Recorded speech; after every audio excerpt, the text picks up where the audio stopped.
Question 1.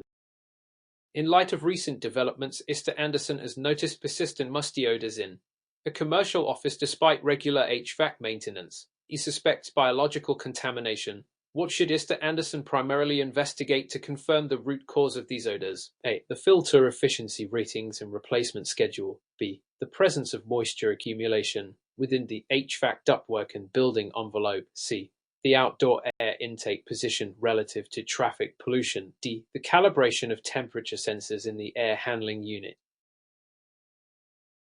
Answer. Correct answer. B. Explanation. Musty odors are commonly linked to microbial growth, which requires moisture to thrive. Investigating moisture accumulation in ductwork or within the building envelope is critical to locating mold or mildew sources. While filter efficiency and outdoor air quality are important, they do not directly cause musty odors.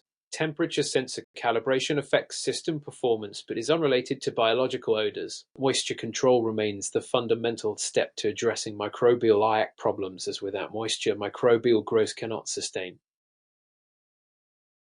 Question 2. Given the circumstances, Isa Patel is tasked with reducing indoor volatile organic compounds VOCs in a recently renovated school. Which approach should she prioritize to effectively lower VOC levels? A. Increase mechanical ventilation rate with outdoor air filtration. B. Seal all cracks in the building envelope to prevent outdoor pollutants. C. Install of these systems to neutralize airborne VOC molecules. D. Raise indoor humidity to above 60% to reduce VOC volatility. Answer. Correct answer. C. Explanation. Of the ultraviolet germicidal irradiation, systems are highly effective at breaking down VOC molecules and other chemical contaminants in the air. Increasing ventilation can help dilute VOCs, but may introduce outdoor pollutants and increase energy use if outdoor air is not filtered. Sealing cracks helps reduce infiltration, but doesn't address VOCs released from indoor sources such as furnishings or finishes. Humidity actually increases VOC volatility, worsening indoor air quality. Therefore, the technology provides targeted solution for chemical contaminant breakdown. Question 3. From a practical standpoint, during a visual inspection of a commercial building, Mr. Garcia observes inconsistent temperature and humidity readings in different zones served by the same HVAC system. What is the most likely cause? A. Poorly balanced airflow distribution and inadequate zoning controls. B. Malfunctioning carbon monoxide sensors skewing readings. C. Dirty air filters causing temperature sensor errors. D. Excessive outdoor air ventilation diluting indoor conditions. Answer. Correct answer. D. Explanation. Excessive outdoor air ventilation, especially if outdoor conditions vary significantly from indoor settings, can cause temperature and humidity fluctuations across zones. Poor airflow balancing or zoning can cause discomfort but would not necessarily cause wide humidity variations. Co-sensors do not affect temperature or humidity measurements. Dirty filters can reduce airflow and system efficiency but usually cause discomfort rather than zonal differences. Overventilation introduces outdoor air that can differ in humidity and temperature, leading to inconsistent indoor environmental conditions. Question 4.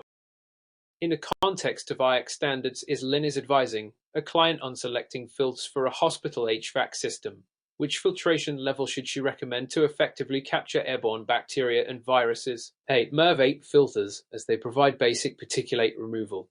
B. HEPA filters, due to their ability to capture particles as small as 0.3 microns. C. Electrostatic filters, which primarily remove odors and gases. D. Carbon filters, which mainly absorb VOCs. Answer.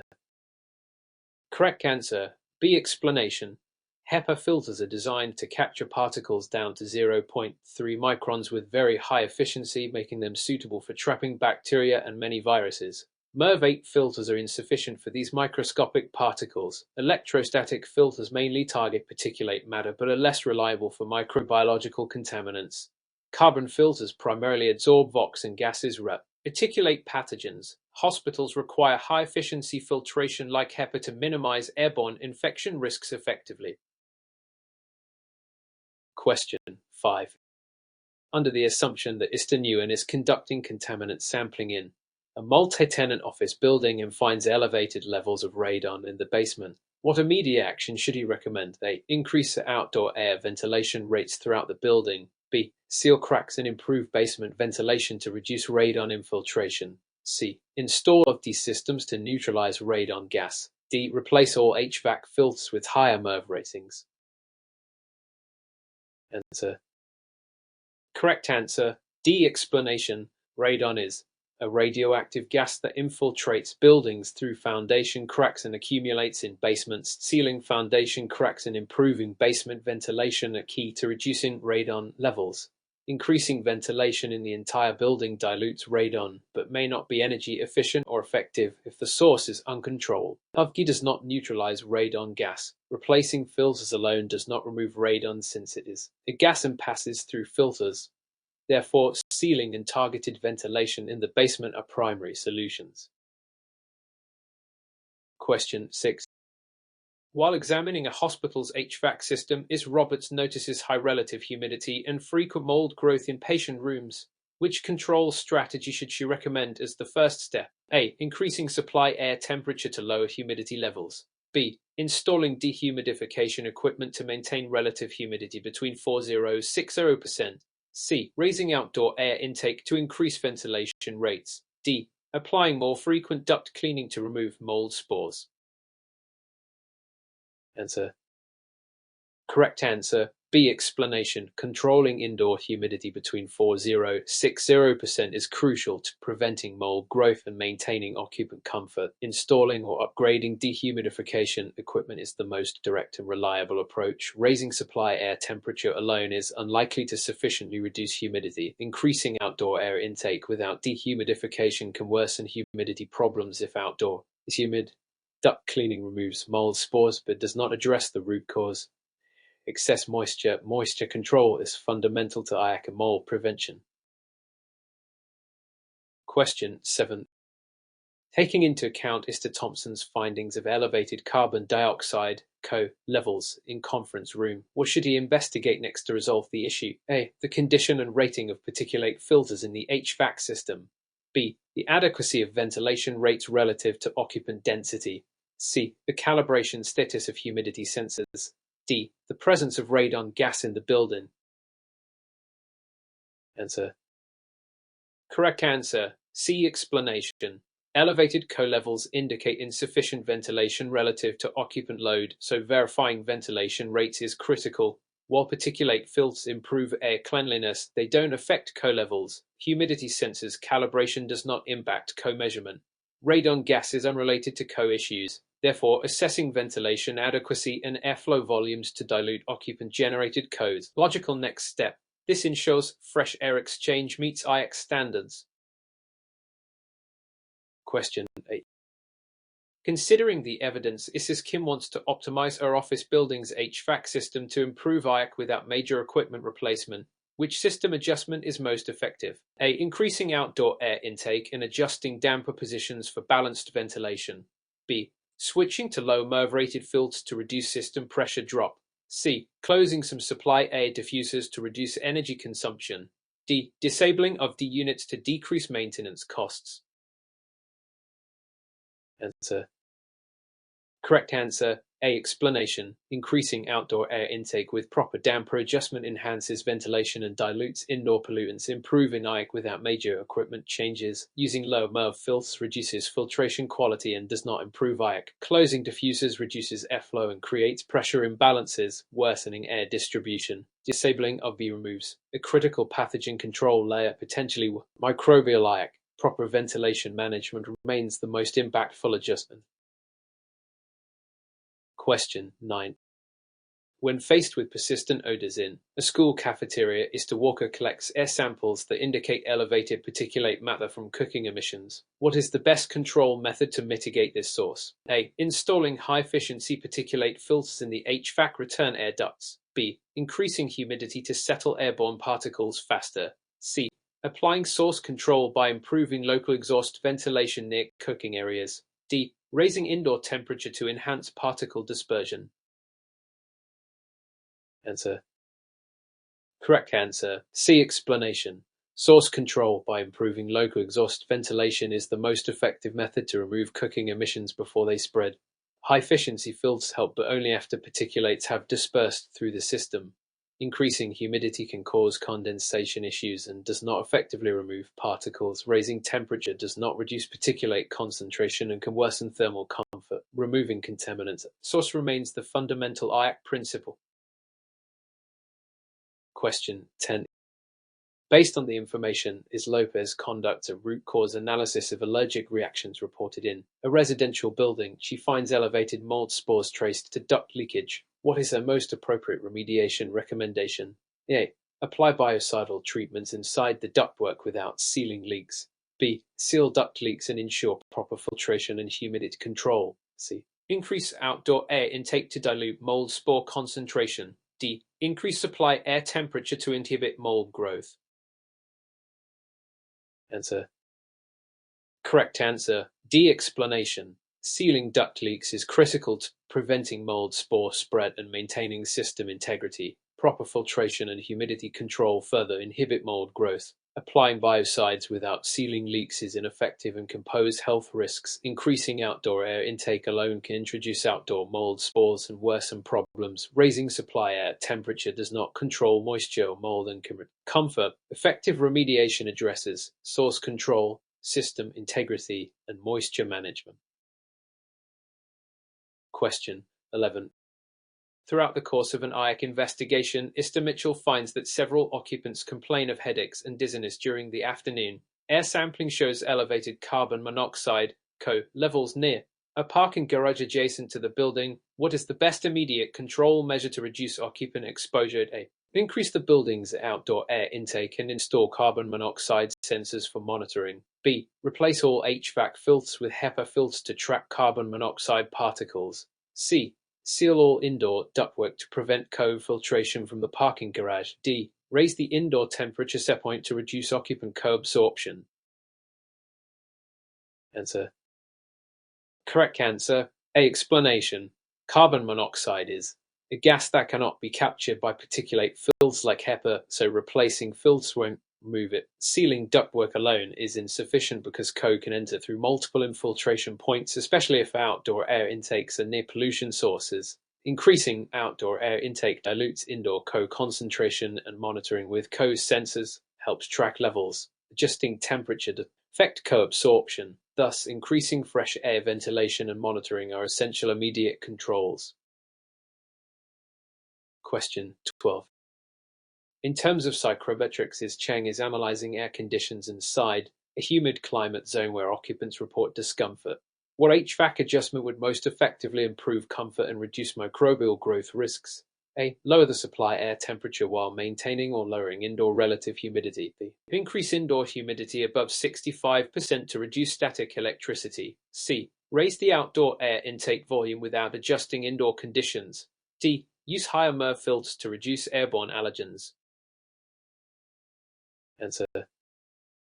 Correct answer. D. Explanation. While controlling temperature and humidity is key in a humid climate, airborne allergens and microbial spores can proliferate. Using higher MERV-rated filters helps capture finer particulates and allergens, reducing occupant exposure.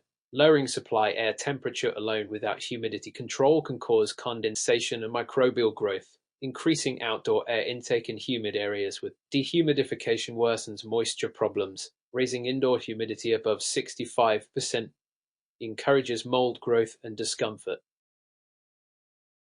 Question 13. According to recent studies, Mr. Brown is tasked with diagnosing airflow imbalance in a multi-story office building where some areas feel stuffy and others overly dry. What is the most effective diagnostic method to identify the root cause? A. Measure static pressure differences across HVAC zones and compare airflow volumes. B. Visually inspect filters for dust accumulation. C. Sample for volatile organic compounds in different rooms. D. Perform carbon monoxide testing near building entrances. Answer. Correct answer. D. Explanation. Measuring static pressure and airflow is the most direct and effective method to diagnose airflow imbalances in a multi-zone system. Dust on filters can affect airflow, but doesn't explain distribution differences alone. VOC and code testing are important but unrelated to airflow balance. Static pressure measurements reveal duct restrictions, damper issues, or fan problems causing uneven air distribution, which relates to occupant comfort variations. Question 14. Given the circumstances, Mrs. Davis notes recurring mold growth on walls near HVAC diffusers despite maintaining recommended ventilation rates. Which factor is most likely causing this issue? A. Inadequate filtration levels in the HVAC system. B. Condensation due to poor insulation or thermal bridging around ductwork. C. Excessive outdoor air intake bringing in outdoor mold spores. D. Elevated indoor carbon dioxide levels reducing occupant immunity. Answer. Correct answer. C. Explanation. Even with proper ventilation rates, outdoor air can introduce mold spores if not properly filtered or conditioned, causing recurring mold growth near diffusers. Inadequate filtration contributes, but is less likely to cause direct mold growth on walls. Condensation and thermal bridging can cause mold, but the question states mold is near diffusers, suggesting contamination from outside air. Elevated CO impacts occupant health, but does not cause mold growth. Question 15. The fundamental question is when Mr. Singh evaluates a building's ventilation system, he discovers pressurization imbalances causing infiltration of unconditioned air. What should be his first corrective action? A. Increase exhaust fan speeds to create negative pressure inside the building. B. Balance supply and exhaust air flows to maintain slight positive pressure. C. Seal all supply air ducts to prevent leaks. D. Reduce outdoor air intake to limit infiltration. Answer. Correct answer. B. Explanation. Maintaining slight positive pressure inside a building prevents infiltration of unconditioned air and contaminants. Balancing supply and exhaust airflows is key to achieving this. Increasing exhaust speeds worsens negative pressure and infiltration. Sealing supply ducts is necessary but not the first step and does not balance pressure alone. Reducing outdoor air intake limits fresh air harming IAQS. Proper pressure control. Fundamental to building envelope and HVAC performance. Question 16. With respect to measurement tools, Jackson uses a handheld IAQS monitor to assess particulate levels in an industrial workspace. What limitations should she be aware of when interpreting the data? A. Handheld monitors cannot differentiate between biological and chemical contaminants. B. They cannot measure temperature or humidity. C. They provide qualitative but not quantitative data. D. They can only measure outdoors, not indoors. Answer. Correct answer. C. Explanation. Many handheld IAQS monitors provide real-time qualitative or semi-quantitative data to indicate presence or approximate concentration, but may lack accuracy for precise quantitative measurements. Differentiation between biological and chemical contaminants typically requires lab analysis. Most modern handhelds measure temperature and humidity. They are designed for indoor and outdoor use. Understanding these limitations ensures correct interpretation and appropriate follow-up sampling. Question 17.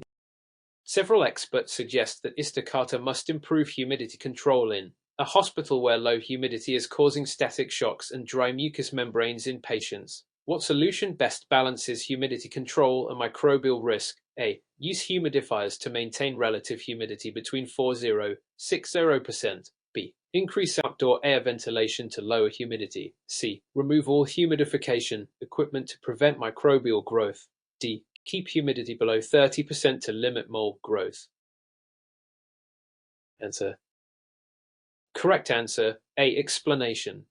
Maintaining indoor relative humidity between 40–60% balances comfort and microbial control. Humidifiers can alleviate dryness while minimizing mold risks. Increasing outdoor air without humidification in dry climates worsens low humidity. Removing humidification entirely causes very low humidity and occupant discomfort. Keeping humidity below 30% is unhealthy. Increases static electricity and mucous membrane irritation. Question 18. Based on the information Liu is reviewing a building's ventilation system and finds that duct cleaning is overdue, leading to increased dust accumulation. What is the primary reason duct cleaning should be prioritized? A. To remove VOCs trapped in duct surfaces.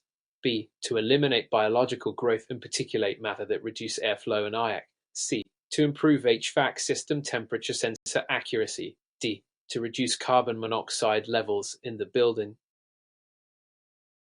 Answer. Correct answer. B. Explanation. Dust and biological contaminants in ducts restrict airflow, low filtration efficiency, and can release allergens and microbes, significantly impacting IAQ. Duct cleaning helps restore system efficiency and air quality. VOCs are gases not trapped by duct surfaces. Sensor accuracy is not directly affected by duct cleanliness. CO is a gas and unrelated to duct cleanliness. Therefore, cleaning removes particulate microbial buildup, improving system performance. Question 19. From the perspective of source control, Mr. Evans investigates persistent odors and airborne particles in a manufacturing facility. What is the most effective initial intervention to reduce emissions? A. Increasing outdoor air ventilation throughout the facility. B. Installing air purifiers in occupied zones. C. Improving local exhaust ventilation at emission points. D. Sealing windows and doors to reduce outdoor infiltration. Answer. Correct answer. C. Explanation. Source control focuses on capturing contaminants at their origin, improving local exhaust ventilation at emission points directly removes pollutants before dispersal. Increasing outdoor air dilutes contaminants but is less energy efficient and less effective if sources remain active. Air purifiers help but are secondary to source removal. Sealing windows and doors controls infiltration but does not reduce emissions inside. Therefore, local exhaust is the preferred first action. Question 20. Taking into account the evidence, Hernandez is analyzing the impact of occupant behavior on IAQ in a high-rise office. Which factor should she consider most critically when developing recommendations? A. Frequency of HVAC filter replacement. B. Window opening habits and use of personal heaters or humidifiers. C. Duct sealing and cleaning schedule. D. Calibration of CO sensors. Answer. Correct answer. B. Explanation. Occupant behavior such as opening windows, using personal heaters or humidifiers directly influences indoor air conditions, ventilation effectiveness, and humidity levels, thereby impacting IAQ. While filter maintenance and duct cleaning are important system factors, occupant habits can override system controls. Co-sensor calibration is relevant for ventilation monitoring, but less directly related. Occupant-driven IAQ variability. Addressing occupant practices is critical for sustainable IAQ management. Question 21. Given the circumstances, Mr. Blake observes frequent complaints of dry throat and eye irritation in a tightly sealed office building during winter. With HVAC system adjustments, should he recommend to improve occupant comfort without compromising energy efficiency? A. Increase mechanical ventilation rates while incorporating heat recovery ventilation HRV. B. Open windows periodically to allow fresh air exchange. C. Disable humidifiers to reduce mold risks. D. Raise indoor temperature set points above 78 degrees to increase humidity. Answer. Correct answer. C. Explanation. Dry throat and eye irritation commonly occur when indoor humidity is too low. However, disabling humidifiers would worsen dryness, so this is incorrect. Increasing ventilation with HRV balances fresh air introduction and energy conservation, improving humidity control without energy waste. Opening windows in winter reduces energy efficiency and may introduce pollutants. Raising temperature alone does not sufficiently raise humidity and may cause discomfort. Proper humidification combined with energy-efficient ventilation is key. Question 22. From the perspective of diagnostic and assessment skills, Torres uses pressure diagnostics to evaluate a home with suspected radon infiltration. What pressure relationship indicates the highest risk of radon entry? A. Positive pressure inside relative to outdoors. B. Negative pressure inside relative to outdoors. C. Neutral pressure balance. D. Equal supply and exhaust airflow volumes. Answer. Correct answer. A. Explanation. Negative pressure inside a building relative to outdoors typically draws soil gases like radon into the building through foundation cracks. Positive pressure helps prevent infiltration of radon. Neutral pressure or balanced supply and exhaust airflow reduce air leakage risks. Therefore, negative pressure is the condition that poses the greatest radon entry risk, not positive pressure. Question 23. Taking into account the health effects, Mr. Ramirez notes a rise in allergy symptoms among office occupants despite maintaining standard ventilation rates. What is the most likely cause? A. Elevated levels of indoor carbon dioxide. B. Insufficient filtration allowing fine particulate allergens to circulate. C.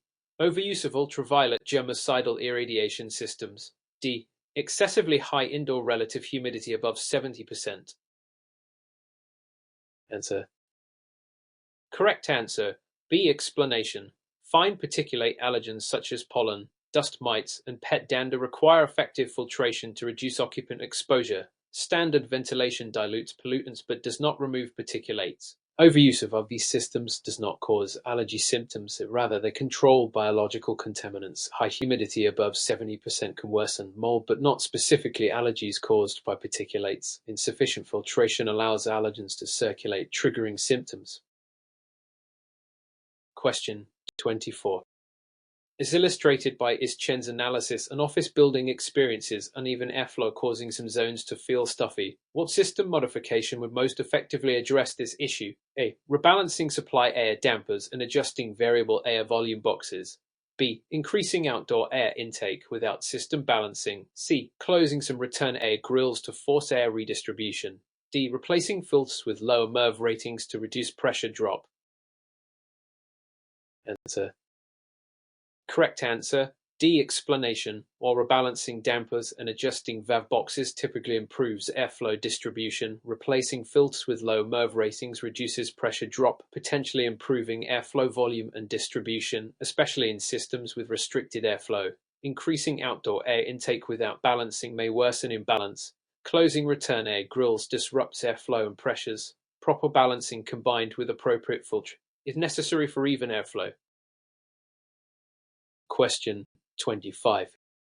The relationship between indoor relative humidity and microbial growth suggests which control strategy for a warehouse storing sensitive materials. A. Maintain humidity below 40% to prevent condensation. B. Maintain humidity between 40–60% to inhibit microbial proliferation while avoiding static issues. C. Increase humidity above 60% to suppress airborne particles. D. Ignore humidity control if adequate ventilation is provided.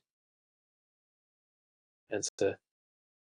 Correct answer. B. Explanation. Maintaining relative humidity between 40–60% strikes a balance by inhibiting mold and bacteria growth while preventing static electricity and material damage. Below 40%, static electricity problems arise. Above 60%, mold thrives. Ventilation alone does not control humidity. Therefore, humidity control within the 40–60% ranges for microbial management and material protection. Question 26. With respect to IAQS measurement tools, which device would best help O'Neill quantify airborne particulate matter concentration in factory setting? A. Thermal hygrometer. B. Laser particle counter. C. Carbon monoxide detector. D. Manometer. Answer.